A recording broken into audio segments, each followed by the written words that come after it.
L'activation de la hausse, c'est le calcul des coûts de production des services de soins.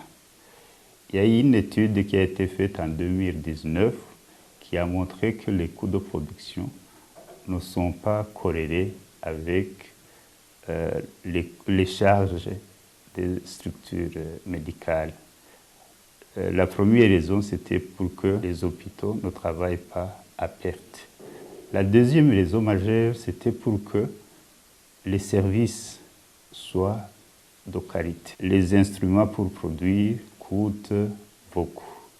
Avec le temps, les options aussi thérapeutiques changent. Avec ces changements, on doit s'ajuster. Peut-être la question c'était, vous avez été rapide, la population n'a pas été préparée. Mais la question n'est pas là, dans la mesure où nous avons tenu des réunions depuis le mois de novembre. Probablement qu'on n'a pas médiatisé ça, mais avec les assurances, elles ont été mises au courant. La hausse maximale est de 30%. Par exemple, le service de consultation. La consultation médecine générale est passée de 5 000 à 8 000. La consultation de médecins spécialistes de 10 000 à 15 000. Si on peut comparer le service public et le service privé, c'est une hausse de 25%. Il y a aussi les services d'imagerie.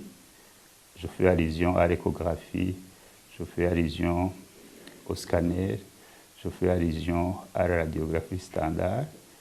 Là aussi, comme les consommables, nous les achetons de l'extérieur. Les services de laboratoire réactifs, nous les achetons tous de l'extérieur.